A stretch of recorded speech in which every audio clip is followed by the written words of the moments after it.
দাবি মেনে নেয়ার আশ্বাসে সচিবালয়ের সামনের সড়ক ছেড়েছেন চাকরিচ্যুত বিডিআর সদস্য এবং তাদের পরিবারের সদস্যরা। এর আগে মোট ৮ দফা দাবি নিয়ে তারা সচিবালয়ের দিকে যেতে চাইলে রাস্তায় পুলিশের বাধার মুখে পড়েন। কোটি মানুষের আস্থার ভালোবাসায় 11 বারের মতো দেশের 1 নম্বর রেফ্রিজারেটর ব্র্যান্ড ওয়ালটন। পুলিশের ব্যারিকেড ভেঙে সামনে এগোনোর চেষ্টা, জলকামান নিক্ষেপ। ধস্তাধস্তির এক পর্যায়ে কাঁটাতারের বেড়া ভেঙে সচিবালয়ের দিকে যেতে থাকেন তৎকালীন বিডিআর ও তাদের পরিবারের সদস্যরা। এক পর্যায়ে সচিবালয়ের সামনে আসলে পুলিশের বাধার মুখে পড়েন তারা। পরে রাস্তায় বসে পড়েন জাস্টিস ফর বিডিআর কর্মসূচিতে অংশগ্রহণকারীরা। প্রতীকী কাপড়ের কাপড় পরে রাস্তায় শুয়ে পড়েন অনেকে।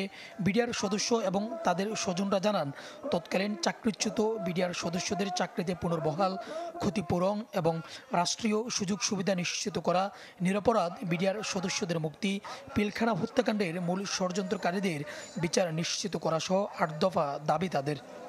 আমরা যারা ক্ষতিগ্রস্ত বিডিআর সদস্য আছি, আমরা সবাই নিরপরাধ। 2024 সাল পর্যন্ত যারা ইতিমধ্যে জেলে বিডিআর আছে তাদেরকে দ্রুত মুক্তি চাই এবং যারা চাকরিচ্যুত বিডিআর সকলের আমরা চাকরিতে পুনরায় বহাল চাই। এক পর্যায়ে অবস্থান কর্মসূচিতে আসেন বৈষম্য বিরোধী ছাত্র আন্দোলনের কেন্দ্রীয় সমন্বয়ক হাসনাত আবদুল্লাহ।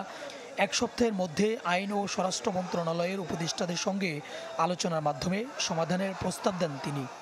আমরা চাই এই ইন্টারিম গভর্নমেন্ট হচ্ছে এই বিডিআর হত্যাকাণ্ডের পূর্ণাঙ্গ সমাধান করুক, এবং সেটি করতে গিয়ে আমরা বারবার যখনই কথা বলেছি, আমরা যখন আইন মন্ত্রণালয়ের কথা বলেছি, যখনই স্বরাষ্ট্র মন্ত্রণালয়ের কথা বলেছি, তখনই তাদের কাছ থেকে আমরা ইতিবাচক সাড়া পেয়েছি। অতীতের ফ্যাসিস্ট আচরণ আমরা এই সরকার থেকে এখনো পাই নাই। এদিকে দাবি মানার আশ্বাসে সচিবালয়ের সামনে সড়ক ছেড়েছেন চাকরিচ্যুত বিডিআর সদস্য তাদের পরিবার।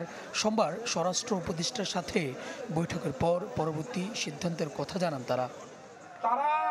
আপনাদের এই দাবিদার প্রতি সম্পূর্ণ পজিটিভ।